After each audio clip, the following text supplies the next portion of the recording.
Hi hello నమస్తే welcome to Varma class room. మరి Varma class room లో ఈ రోజు మనం 8th క్లాస్ ఫిజిక్స్ నుంచి ఘర్షణ అనేటువంటి ఒక లెసన్ ని ఎక్స్ప్లెయిన్ చేసుకోబోతున్నాం. మరి లేట్ ఎందుకు, స్టార్ట్ చేద్దాం.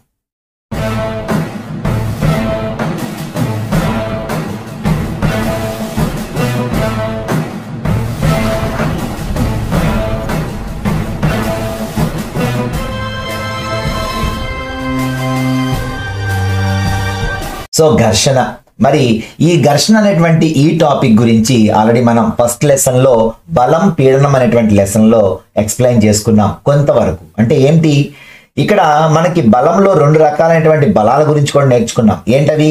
స్పర్శించే బలాలు, స్పర్శించని బలాలు. సో స్పర్శించే బలాల్లో కండర బలం, ఘర్షణ గురించి కూడా మనం అక్కడ చెప్పుకోవటం జరిగింది. సో ఘర్షణ అనేటువంటిది మీకు ఒక చిన్న ఐడియా ఉంది. సో దీన్ని ఎలాబరేట్ చేసుకోవటం కోసం ఈ టాపిక్ ఇవ్వటం జరిగింది. సో ఇక్కడ మనం చూసుకుంటే ఏదైనా ఒక వస్తువు మరొక వస్తువు ఉపరితలంపై కదులుతున్నప్పుడు దానిపై బాహ్య బలం ప్రయోగించినప్పుడు అది నెమ్మదించి చివరికి ఆగిపోతుంది.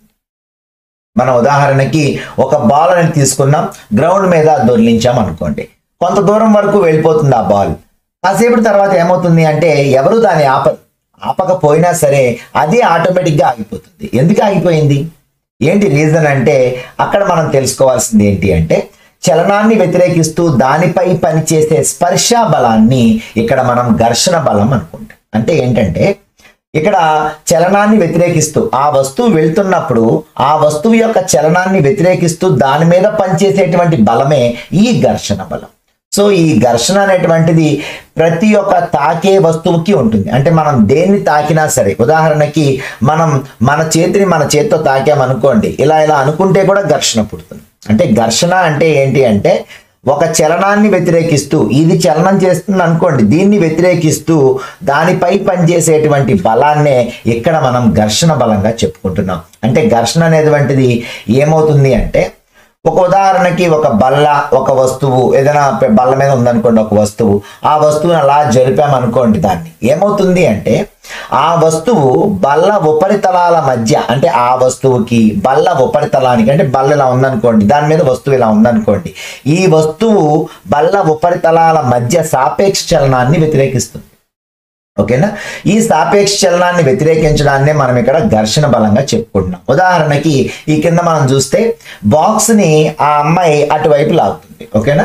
సో అటువైపు లాగుతుంటే తను బల ప్రయోగ దిశ ఎటువైపు ఉంది, ఇలా లాగుతుంటే మరి ఆ వస్తువు వస్తుందా? రావటం లేదు. అంటే తన బలాన్ని మొత్తాన్ని ప్రయోగిస్తుందంటే అర్థమేంటి, అటుపక్క ఎవరైనా లాగుతున్నట్టే కదా. అదే ఇక్కడ వ్యతిరేక దిశగా మనం చెప్పుకుంటాం.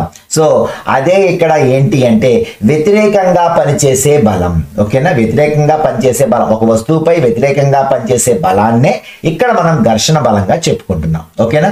సో నెక్స్ట్ చూసుకుంటే బలాన్ని కనుక మనం ఎడం వైపునకు ప్రయోగించామనుకోండి, ఘర్షణ కుడివైపుకు పనిచేస్తుంది. అంటే ఏంటి, ఉదాహరణకి మనం ఏ వస్తువునైనా అవతలకు దోస్తున్నాం అనుకోండి, ఇటు పక్కకు దోస్తున్నాం అనుకోండి, అంటే అర్థం ఏంటి, వ్యతిరేక దిశలో కాబట్టి పనిచేసేది అది ఇటు పక్క పనిచేస్తుంది. ఓకేనా?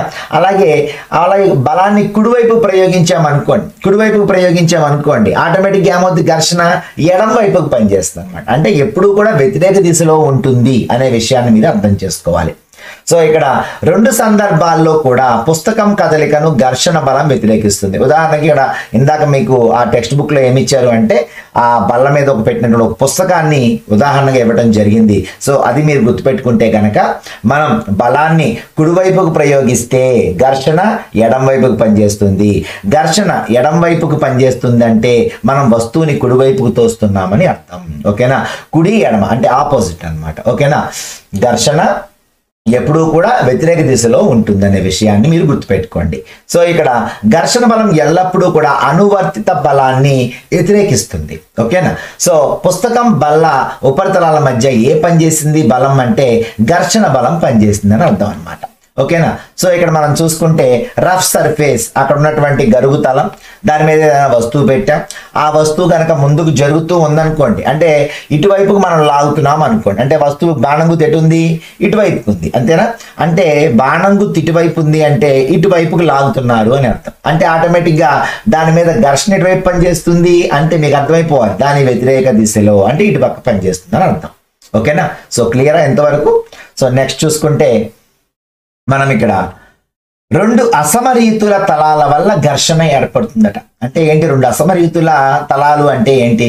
అసలు ఈ భూమి మీద సమతలంగా ఉన్నటువంటి తలాలు ఏమీ లేవు అని చెప్తున్నారు. అంటే ఎంతో కొంత ఎత్తు పల్లాలు ఉంటాయి కానీ అంటే అసమరీతులు అంటే ఏంటి? సమానమైన రీతిలో అనేటువంటి తలం ఉండదు. అసమరీతుల తలాల వల్లే ఘర్షణ ఏర్పడుతుంది. అంటే ఎందుకని? దీని తలం దాని తలం వ్యతిరేకిస్తాయి కాబట్టి. అంటే ఎప్పుడు కూడా అదే వస్తువు మీద అదే వస్తువు ఎప్పుడు కూడా మనం ఉంచాం, ఒక వస్తువు మీద ఇంకొక వస్తువు ఉంచుతాం కాబట్టి దాని తలం వేరేగా ఉంటుంది, దీని తలం వేరేగా ఉంటుంది. సో అందువల్ల అసమరీతుల తలాల వల్ల ఘర్షణ ఏర్పడుతుంది అని చెప్తున్నారు. ఓకేనా? బంతి మీద బంతి దొర్లిస్తామా? దొర్లించాం కదా, బంతి నేల మీద దొర్లుద్ది, అవునా? అలాగే మనం ఏదైనా ఒక పనిని చేసేటప్పుడు ఆ వస్తువు వేరే వస్తువుతో తాడిస్తాం కానీ, అంటే తాడించడం అంటే తగిలించడం. సో అంతేగాని ఒక వస్తువుని అదే వస్తువుతో ఎవరు కూడా చేయించరు, అంటే కలవదు అనమాట. కాబట్టి ఇక్కడ చాలా నునుపుగా కనిపించే ఆ ఉపరితలాలు కూడా పెద్ద సంఖ్యలో అసమరీతుల్ని కలిగి ఉంటాయి. అంటే ఏంటి అర్థం? మనం చూస్తేనేమో ఎంతో సాఫ్ట్గా కనిపిస్తుంది, అబ్బా ఎంత సాఫ్ట్గా ఉందిరా నేల, ఎంత ప్లెయిన్గా ఉందిరా అనుకుంటాం. కానీ దాంట్లో కూడా ఎంతో కొంత ఎత్తు పల్లాలు అనేటువంటివి ఉంటాయి అనేదే ఇక్కడ మనకి చెప్పాలనుకున్నది. సో రెండు ఉపరితలాలపై గల ఎత్తు పల్లాలు ఒకదానిలో ఒకటి బంధింపబడతాయి. చూడండి ఇక్కడ మనకి చూపించారు. ఇక్కడ చూస్తే దీనికున్న ఎత్తు పల్లం చూడండి, ఎత్తు పల్లం ఎత్తు పల్లం ఎత్తు పల్లం ఎత్తు పల్లం ఎత్తు పల్లం ఎత్తు పల్లం ఇలా ఎత్తు పల్లాలు ఉన్నాయి. మరి కింద ఉన్నదానికి కూడా ఉంటాయి కదా. సో ఎత్తు పల్లం ఎత్తు పల్లం ఎత్తు పల్లం ఇలా ఏమవుతుంది? ఇది వెళ్ళి దాంట్లో కూర్చుంటుంది అనమాట. అలా కూర్చున్నప్పుడు ఏమవుద్ది? రెండు కలిసిపోతాయి, అంతేగాని దాని మీద నుంచి నువ్వు వెళ్ళిపో ఫ్రీగా అని చెప్పదు అనమాట. అప్పుడు ఆటోమేటిక్గా ఏమవుతుంది అంటే ఘర్షణ అనేటువంటిది ఏర్పడుతుంది అనేది ఇక్కడ చెప్తున్నారు. అంటే ఎందువల్ల ఏర్పడుతుంది ఘర్షణ అంటే రెండు అసమరీతుల తలాల వల్ల ఘర్షణ ఏర్పడుతుంది. మరి నునుపుగా కనిపించే ఆ సర్ఫేస్ లో కూడా ఎక్కడో దగ్గర అసమరీతులు ఉన్నటువంటి ఆ తలం అనేటువంటిది ఉంది. ఎప్పుడైనా సరే మనం ఉపరితలాన్ని కనుక కదిలించాలి అంటే వాటి మధ్య ఉన్న అంతరబంధాలని అధిగమించడానికి బలం ప్రయోగించాలి. అంటే ఆ వస్తువు కదలాలంటే ఇప్పుడు ఉదాహరణకి ఇక్కడ చూడండి, ఆ వస్తువుని అటుపక్కకు లాగాడు, అవునా? ఈ వస్తువు బలం వ్యతిరేక దిశలో ప్రయోగిస్తూనే ఉంది. అంటే మనం బలం ప్రయోగించేటప్పుడు అక్కడ ఉన్నటువంటి ఈ అసమరీతుల బంధాలు ఏమైతున్నాయో వాటిని తెంపేలాగా, అంటే మనం తోసినప్పుడు ఇది దాని మీద నుంచి వచ్చేయాలన్నమాట, బయటకు కదలాలన్నమాట. ఆ ఎత్తు పల్లాల్లో ఇవి ఇరుక్కున్నవి బయటకు వచ్చేటప్పుడే అవి ఆ వస్తువు బయటకు వస్తుందని అర్థం. ఓకేనా? సో ఇక్కడ గరుగైన ఉపరితలాలపై పెద్ద సంఖ్యలో ఎత్తు పల్లాలు ఉంటాయి. అందుకనే సాఫ్ట్ గా ఉన్న చోట ఈజీగా జారుతుంది ఏదైనా సరే వస్తువు. మనం ఉదాహరణకు ఒక బాల్ తీసుకున్నాం, ప్లేన్ గా ఉంది, రోడ్డు మీద వేసామనుకోండి, రోడ్డు మీద వేస్తే బాల్ ఎక్కువ దూరం వెళ్తుంది. అదే గడ్డిలో వేస్తే కొంచెం దూరం వెళ్ళి ఆగిపోతుంది, ఇసుకలో వేస్తే అక్కడే ఉండిపోతుంది. అంటే ఎంత ఎత్తు పల్లాలు ఎక్కువ ఉంటే అంత ఘర్షణ బలం ఎక్కువగా ఉంటుంది. అందువల్ల ఆ వస్తువు అసలు ముందుకు వెళ్ళలేదన్నమాట. సో ఇక్కడ కాబట్టి ఉపరితలం గరుగుదనం పెరిగితే ఘర్షణ బలం ఎక్కువగా ఉంటుంది అనే విషయాన్ని గుర్తుపెట్టుకోండి. సో నెక్స్ట్ చూసుకుంటే ఘర్షణ వేడిని కూడా ఉత్పత్తి చేస్తుంది, అంతే కదా? మరి ఘర్షణ వేడిని ఉత్పత్తి చేస్తుందా లేదా చూసుకోవాలంటే మీకు ఇప్పుడు మరి నాడు నేడు ప్రోగ్రాంలో మరి కొన్ని బలలు వచ్చినాయి. ఆ బలలు ఎంతో సాఫ్ట్గా ఉన్నాయి. దాని మీద చేయబెట్టి బాగా రుద్దండి 4-5 సార్లు, చాలా సాఫ్ట్గా ఉంటుంది, హ్యాపీగా ఉంటుంది. ఏమంటారా? అదే గోడ మీద చేయబెట్టి బాగా 4-5 సార్లు అనండి, చెయ్యి మంటెక్కిపోద్ది, అవునా? ఏంటి కారణం? ఇక్కడ నునుపైనటువంటి ఉపరితలం వలన ఘర్షణ అంత తొందరగా రాదు. కానీ అక్కడ అసమరీతుల ఎత్తు పల్లాలు ఉండటం వలన మన చెయ్యి అందులో పెట్టినప్పుడు మనకి మంట అనేటువంటిది రావటం జరుగుతుంది. అంటే ఇక్కడ వేడి ఉత్పత్తి అవుతుంది. ఎప్పుడైతే అసమరీతుల తలాల మధ్య ఘర్షణ జరిగిందో ఏం జరుగుతుంది అంటే వేడి ఉత్పత్తి అవుతుంది. అలాగే అరిచేతుల్ని గట్టిగా రుద్దితే వేడి పుడుతుంది. మరి అగ్గిపుల్లని గరుగైనటువంటి తలం మీద గట్టిగా గీస్తే అగ్గిపుల్ల వెలుగుతుంది. చూడండి, మరి ఇక్కడ ఒక అతను మంట వెలిగిస్తున్నాడు. ఎలా వెలిగిస్తున్నాడు? ఒక కర్రని ఒక కన్నంలో పెట్టి దాంట్లో కొంచెం చెక్క పొడిని వేసి బాగా గెలలా అంటారనమాట. అంటే ఏమవుతుంది?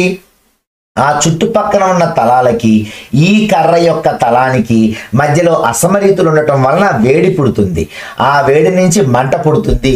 మరి తర్వాత అది మంటగా కూడా మారిపోతుంది అనమాట. సో అంటే ఇక్కడ ఘర్షణ పుట్టడానికి కారణం ఏంటి అంటే మీరు గుర్తుపెట్టుకోవాల్సింది అసమరీతుల తలాలు. ఓకేనా, రైట్. మరి ఘర్షణ ఉపయోగకరమైందా? మరి మనకి ఏమైనా ఉపయోగపడుద్దా అసలు ఘర్షణ, లేకపోతే దానివల్ల మనకేం ఉపయోగం లేదా అంటే ఘర్షణ బలం చాలా ఉపయోగకరమైంది. ఇక్కడ చూస్తే బూట్లు అడుగు భాగాన ఉన్నటువంటి గాడులు నేలపై మెరుగైన పట్టును అందించడానికి సహకరిస్తాయి. తద్వారా సురక్షితంగా నడవగలుగుతాం. మనం గనక మన కాళ్ళ కింద ఉన్న బూట్లు అరిగిపోయినాయి అనుకోండి, మొత్తం అరిగిపోయినాయి అనుకోండి, బురద నేలలో నడిస్తే ఏమో తెలుసా, స్కేటింగ్ చేసుకుంటూ వెళ్ళిపోతాం అనమాట. ఓకేనా, అంటే మనకి పట్టునిచ్చేది ఏది అంటే ఈ క్రింద ఉన్నటువంటి గాడులు. ఈ గాడులు ఏంటి, అసమరీతులు. ఓకేనా, సో కాబట్టే మనకి ఆ నేల మీద మనకి పట్టు దొరుకుతుంది అనమాట. ఓకేనా, అలాగే కార్లు, ట్రక్కులు, బుల్డోజర్లు వీటన్నిటికీ టైర్స్ ఉంటాయి. ఆ టైర్స్ చూస్తే మీకు దాని మీద గాడులు కనిపిస్తాయి. అంటే ఏంటి అర్థం, ఇలా గాడులు ఉన్నాయి అంటే మరి వేగంగా వెళ్తున్నటువంటి వెహికల్ ఒక్కసారి బ్రేక్ వేస్తే ఆగిపోవాలి. అలా ఆగాలంటే అక్కడ ఉన్నటువంటి రోడ్డు అదేమో సాఫ్ట్గా ఉంటుంది. మరి ఆ రోడ్డు సాఫ్ట్గా ఉందంటే ఇది కూడా సాఫ్ట్గా ఉందనుకోండి, దేక్కుంటూ వెళ్ళిపోయి గుద్దిన తర్వాత బ్రేక్ పడుద్ది. ఓకేనా, సో మరి ప్రాణం పోయిన తర్వాత బ్రేక్ పడిన ఉపయోగం ఏముంది? సో అందువల్ల ఈ గాడులు ఉండటం వలన అసమరీతుల తలాల మీద ఏమవుతుంది అంటే వెంటనే ఆగిపోతుంది ఆ వస్తువు. ఓకేనా, సో అలాగే ఇక్కడ చూడండి, ఈ పక్కన రన్నింగ్ చేస్తున్న వ్యక్తి షూ వేసుకున్నాడు, రన్నింగ్ షూ. దీన్ని స్పైక్ షూ అంట. అంటే ఏంటి, ఇక్కడ అతను ముందు పట్టుకున్న తర్వాత ఒక్కసారి పైకి లేచి ముందుకు పరిగెడతాడు. మరి అలా పరిగెట్టినప్పుడు అతను పడిపోయే అవకాశాలు ఉంటాయి. సో అందువల్ల అతని గ్రిప్ కోసం ఏముంటాయి దాంట్లో అంటే స్పైక్స్, మేకులు లాంటివి ఉండటం జరుగుతుంది అనమాట. అంటే ఆ మేకుల వల్ల ఏమవుతుంది అంటే అతను పట్టుని దొరికిపుచ్చుకొని ముందుకు వేగంగా పరిగెడతాడు. ఓకేనా, సో బోట్ల అడుగు భాగం, టైర్లపై ఉన్న గాడులు ఇవన్నీ దేనికోసం తోడ్పడుతున్నాయి అంటే ఘర్షణను పెంచడానికి తోడ్పడుతున్నాయి. ఓకేనా, ఘర్షణ ఎక్కువైతేనే మనం అక్కడ ఆ వస్తువుని ఆపగలం. ఓకేనా, అలాగే సైకిల్, మోటార్ వెహికల్ బ్రేక్ సిస్టంలో ఏముంటుంది అంటే బ్రేక్ ప్యాడ్ల ద్వారా మనం ఘర్షణ పెంచుతాం. బ్రేక్ వేసేటప్పుడు ఈ రెండు నొక్కామనుకోండి, ఒక్కసారిగా ఆ సైకిల్ ఆగిపోతుంది. ఓకేనా, సో ఆ బ్రేక్ ప్యాడ్స్ వల్లనే మనం ఘర్షణని పెంచుతాం. ఎలా పెంచుతాం, మనకి ఫస్ట్ ఈ బ్రేక్ ప్యాడ్స్ ఉంటాయి దీనికి. అంటే చూడండి ఒకసారి, ఇక్కడ ఈ బ్రేక్ ప్యాడ్స్ రెండు చూడండి, ఇక్కడ రెండు బ్రేక్ ప్యాడ్స్ ఉన్నాయి. ఇవి రెండు చక్రానికి అటుపక్క ఇటుపక్క ఉంటాయి, రిమ్ముకి తగులుతూ ఉంటాయి. ఓకేనా, ఎప్పుడైతే బ్రేక్ లివర్ నొక్కుతాడో, ఆ బ్రేక్ ఉన్నటువంటి లివర్ నొక్కగానే ఏమవుద్ది అంటే ఆ బ్రేక్ ప్యాడ్స్ ఏమైతే ఉన్నాయో ఆ ప్యాడ్స్ రెండు ఒక్కసారిగా ఇలా వచ్చి దాన్ని నొక్కి పెడతాయి. ఇదేం నొక్కి పెడతాయి, రిమ్ నొక్కి పెడతాయి. రిమ్ ఎప్పుడైతే నొక్కి పెట్టినాయో ఆటోమేటిక్గా ఘర్షణ స్టార్ట్ అవుతుంది. ఆ ఘర్షణ ఆ వేగాన్ని తగ్గించేస్తుంది. ఓకేనా, సో అంటే ఇక్కడ బ్రేక్ లివర్స్ అనేటువంటివి ఏమైతే ఉన్నాయో ఆ బ్రేక్ లివర్స్ నొక్కగానే ఆటోమేటిక్గా బ్రేక్ ప్యాడ్స్ రెండు దాని రిమ్ని గట్టిగా పట్టేసుకుంటాయి. ఆటోమేటిక్గా టైర్ అనేటువంటిది దాని యొక్క స్పీడ్ని తగ్గించేసుకుంటుంది. ఓకేనా, అలాగే కబడ్డీ ఆటగాళ్ళు తమ ప్రత్యర్థుల్ని పట్టుకోవడం కోసం తమ చేతులను మట్టితో రుద్దుతారు. మనకు తెలుసు కదా, కబడ్డీకి వెళ్లే ముందు మట్టి తీసుకొని చేతులకు రాసుకుంటారు. ఎందుకని, కబడ్డీ కబడ్డీ కబడ్డీ అంటూ ఉంటారు, వెళ్తూ ఉంటారు. వెళ్ళినప్పుడు ఏమవుతుంది, అక్కడ వాళ్ళు ఎవరైనా అక్కడ ఉన్నటువంటి వీళ్ళు కోతకు వెళ్ళినప్పుడేమో అవతల వాళ్ళు పూసుకుంటారు. ఎందుకని, వాడి కాలు చెమటతో ఉందనుకోండి, కాలు క్యాచ్ చేసినప్పుడు జారిపోద్ది మధ్యలోంచి. అదే మట్టి ఉంటే ఏమవుతుంది, ఈ చెయ్యంతా అసమరీతిగా ఉంటుంది. ఎప్పుడైతే అది పట్టుకున్నాడో అసలు ఘర్షణ బలం వలన అతని కాలుని దాంట్లోంచి బయటికి లాక్కోలేకపోతాడు అన్నమాట.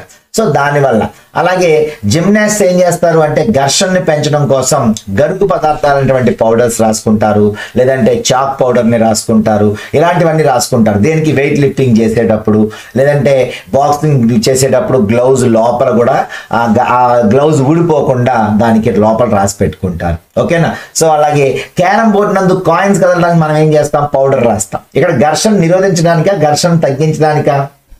ఘర్షణని తగ్గించడానికి. ఎందుకని, ఘర్షణ ఉంటే కాయిన్ ఎందుకు వెళ్తుంది అసలు?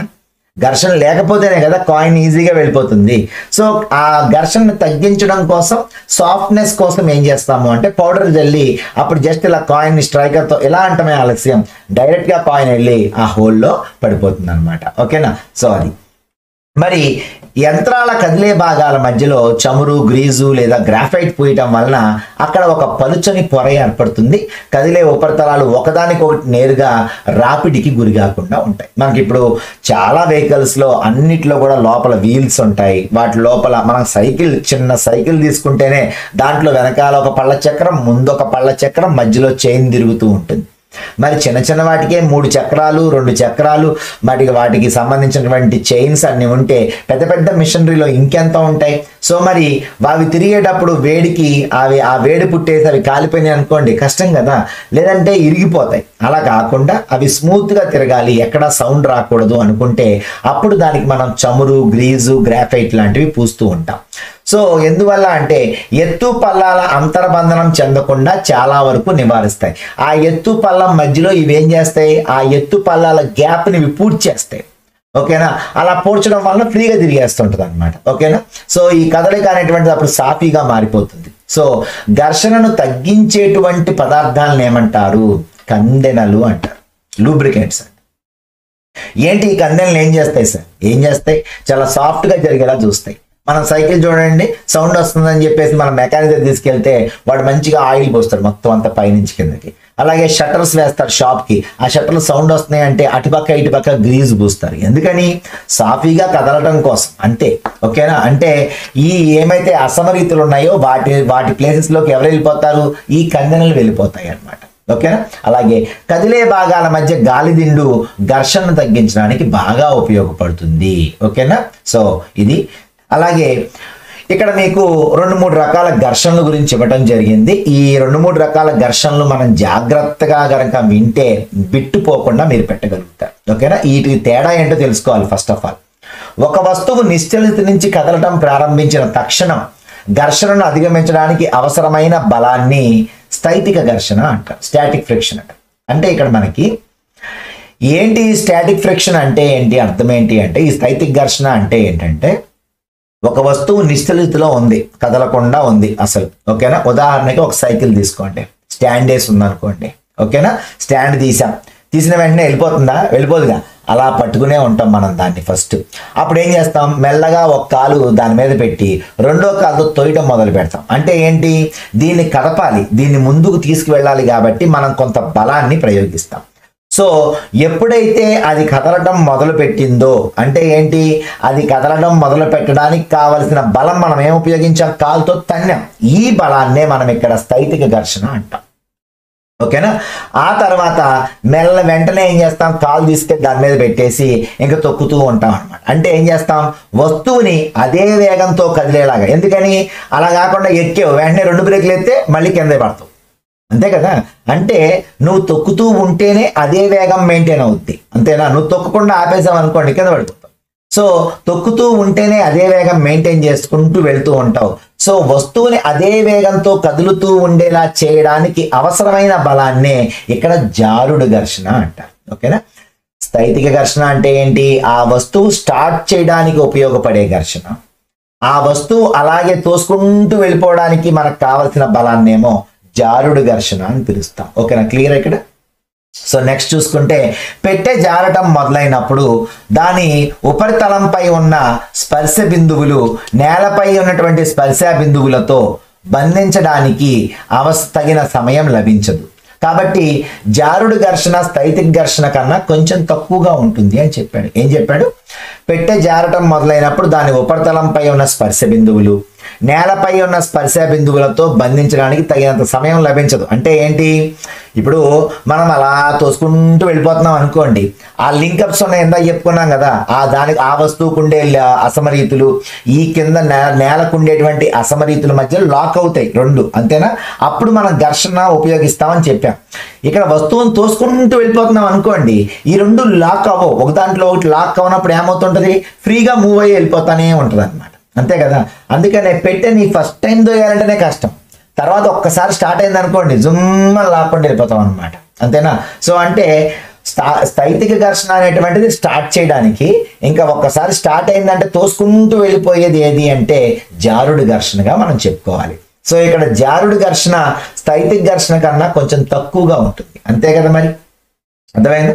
సో ఇక్కడ జారుడు ఘర్షణ, స్థైతిక ఘర్షణ. నెక్స్ట్ చూసుకుంటే ఒక వస్తువు మరొక వస్తువు ఉపరితలంపై దొర్లుతున్నప్పుడు దాని కదలికకు ఉండే నిరోధకతను దొర్లుడు ఘర్షణ అంటారు. మూడోది వచ్చింది.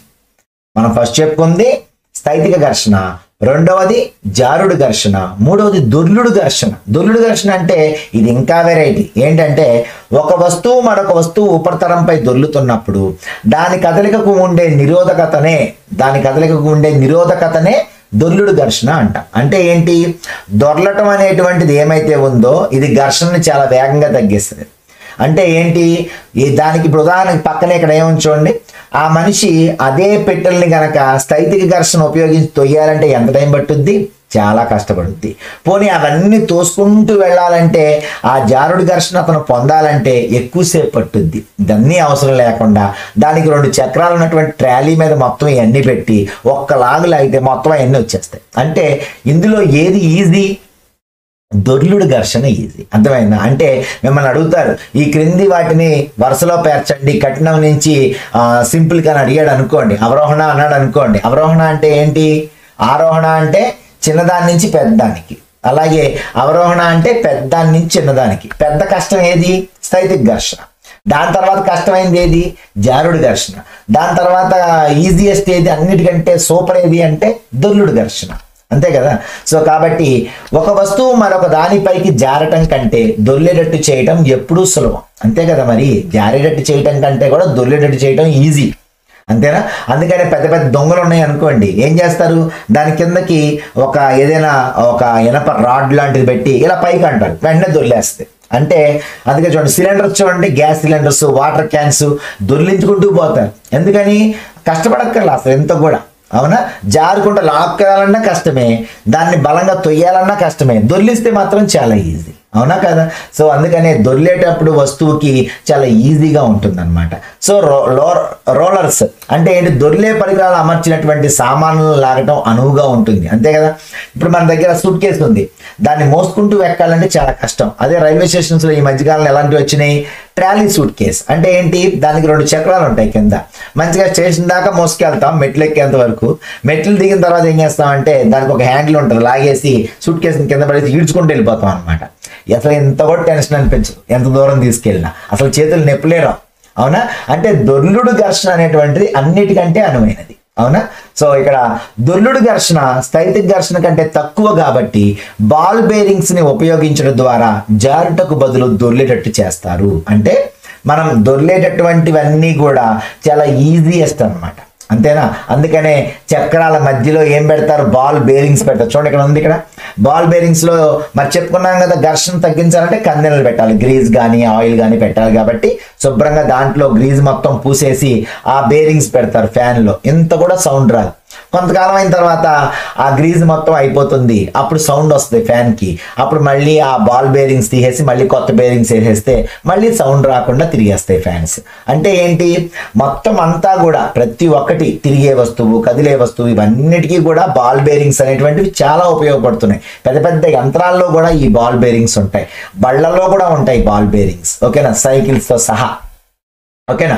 సో కాబట్టి అలాగే సైకిళ్ళ ఇరుసుల మధ్యలో బాల్ బేరింగ్స్, సీలింగ్ ఫ్యాన్స్ లో బాల్ బేరింగ్స్, ఇవన్నీ ఎందుకు ఉపయోగిస్తున్నారంటే దొర్లటం వలన ఘర్షణ అనేటువంటి తక్కువ కాబట్టి ఆ వస్తువులు ఎక్కువ కాలం మన్నటం కోసం మనం ఈ బాల్ బేరింగ్స్ ని ఉపయోగిస్తున్నాం. ఓకేనా. ఇక లాస్ట్ది ఇందాక మనం చెప్పుకుందండి, ఫస్ట్ది స్థైతిక ఘర్షణ, రెండవది జారుడు ఘర్షణ, మూడవది దొర్లుడు ఘర్షణ, లాస్ట్ వన్ ప్రవాహి ఘర్షణ. ప్రవాహి ఘర్షణ అంటే ఏంటి, ప్రవాహులు అంటే ఏంటి అంటే ప్రవహించేవి. ఏం ప్రవహిస్తాయి, నీళ్లు ప్రవహిస్తాయి, గాలి ప్రవహిస్తుంది. అంతేనా. సో ఈ రెండింటిని మనం ప్రవాహులు అంటాం. సో గాలి చాలా తేలిగ్గా పల్చగా ఉంటుంది, అయినా దాని గుండా కదిలే వస్తువులకు కూడా ఘర్షణ బలాన్ని ప్రయోగిస్తుంది. అవునా కాదా. మనం ర్యాకెట్ ఇలా పైకి వేసాం అనుకోండి, కాగితం ర్యాకెట్ కొంచెంసేపు పైకి వెళ్తుంది, తర్వాత దుయ్యాని కిందకు వచ్చేస్తాయి. అవునా. అంటే ఏంటి, దాన్ని కూడా ఆపేస్తుందనే కదా అర్థం.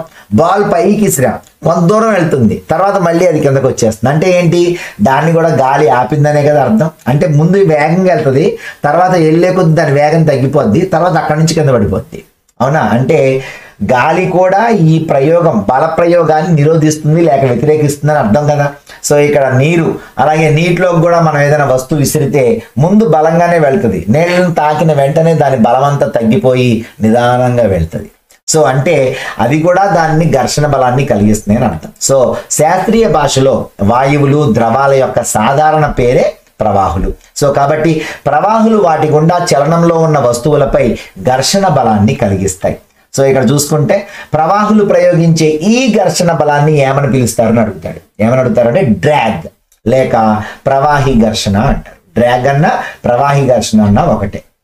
మరి ప్రవాహిలో వస్తువుపై ఘర్షణ బలం ప్రవాహితో సంబంధించి దాని సాపేక్ష వేగంపై ఆధారపడి ఉంటుంది. అంటే ఏంటి, అది ఎలా వెళ్తుంది అంటే దానితో పాటుగా వెళ్తుందా, దానికి వ్యతిరేకమైన దిశలో వస్తుందా అనే దానిపై దాని యొక్క వేగం అనేటువంటిది ఆధారపడి ఉంటుంది. ఆ వేగాన్ని బట్టే ఘర్షణ బలం కూడా పనిచేస్తుంది. ఓకేనా.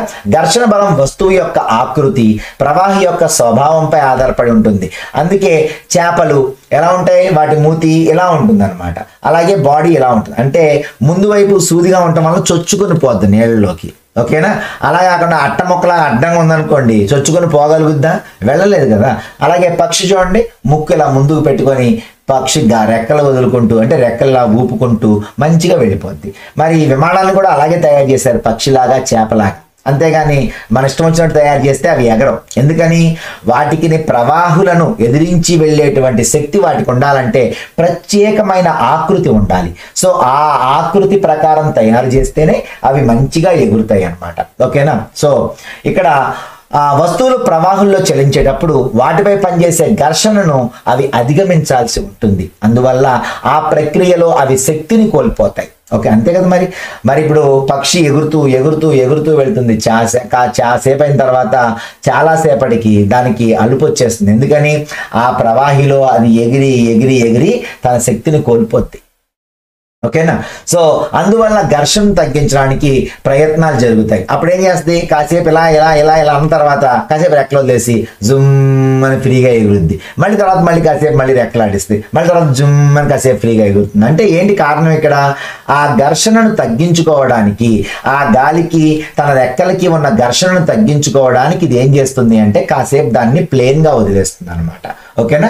సో ఇవి దీని తర్వాత మీకు ఒక చిన్న అంశం ఇవ్వటం జరిగింది. ఒక స్ప్రింగ్ త్రాస్ అనేటువంటిది ఇచ్చాడు. ఈ స్ప్రింగ్ బ్యాలెన్స్ ఏంటి అంటే ఇది వస్తువుపై ప్రయోగించబడినటువంటి బలాన్ని కొలవడానికి వాడే పరికరం. ఓకేనా. మనకి ఇళ్లలో సాధారణంగా చిన్న చిన్న బరువులు కొలచడానికే దీన్ని ఉపయోగిస్తాం. ఈ స్ప్రింగ్ త్రాస్ ఎక్కువ వెయిట్స్ ని కొలవలేదు. మాక్సిమం కొన్ని 2.5 kgs 25 kgs 10 kgs ఈ మధ్య కాలంలో ఇంకా ఎక్కువ వచ్చేసినాయి. స్ప్రింగ్ త్రాస్ అంటే మాత్రం కూడా మనకి ఒక 2 kgs 5 kgs వరకే లిమిట్. ఓకేనా. సో ఇది ఒక చుట్టబడిన స్ప్రింగ్ కలిగి దానిపై బలాన్ని ప్రయోగించినప్పుడు ఆ స్ప్రింగ్ సాగుద్ది. ఓకేనా. ఈ చివరి కొక్కెం కనిపిస్తుంది కదా మీకు. ఈ కొక్కానికి మనం ఏమైతే తెచ్చామో వస్తువు, ఈ కొక్కానికి ఈ వస్తువుని తగిలిస్తామన్నమాట. ఉదాహరణకి ఒక పుచ్చకాయ తెచ్చాం అనుకోండి, ఆ పుచ్చకాయ బ్యాగ్ని, ఆ పుచ్చకాయ ఉన్నటువంటి బ్యాగ్ని దీనికి తగిలించాం. ఓకేనా. తగిలించినప్పుడు ఇక్కడ కనిపిస్తుంది కదా మీకు, ఇక్కడ ఈ ఏమైతే ఈ ప్లేస్ ఉందో అది కింద కదులుద్ది అనమాట. ఇలా కిందకు వచ్చి లాగింది అనుకోండి, అర్థం ఏంటి, ఇక్కడ ఏమైతే రీడింగ్ ఉందో ఆ రీడింగ్ ని మనం 1 kg 2 kg కేజీన్నర అనేది చెప్తాం అనమాట. సో స్ప్రింగ్ సాగుదలను బట్టి గ్రాడ్యుయేట్ స్కేల్ పైన, అంటే ఇక్కడ ఉన్నటువంటి ఈ గ్రాడ్యుయేట్ స్కేల్ ఏమైతే ఉందో ఈ గ్రాడ్యుయేట్ స్కేల్ మీద కదిలే సూచిక ద్వారా, ఇదే కదిలే సూచిక, ఈ కదిలే సూచిక ద్వారా కొలుస్తాం. స్కేల్ పై ఉన్నటువంటి రీడింగ్ బలం పరిమాణాన్ని తెలియజేస్తుంది. ఓకే, దాని మీద ఉన్న రీడింగ్ ని బట్టి ఇది 1 kg ఉందా 2 kgలు ఉన్నాయా అనేటువంటి విషయాన్ని మనం తెలుసుకుంటాం. అంటే చిన్న చిన్న బరువులను మనం కొలవడానికి ఉపయోగించేటువంటిది స్ప్రింగ్ త్రాసు లేక స్ప్రింగ్ బ్యాలెన్స్ అని పిలుస్తాం. ఓకేనా. సో వస్తువుపై ప్రయోగించబడినటువంటి బలాన్ని కొలవడానికి మనం వాడే పరికరం స్ప్రింగ్ బ్యాలెన్స్. ఓకేనా. సో ఇవే ఈ పాఠంలో ఉన్నటువంటి ఇంపార్టెంట్ బిట్స్. ఈ పాఠం మీకు అర్థమైందని భావిస్తాను.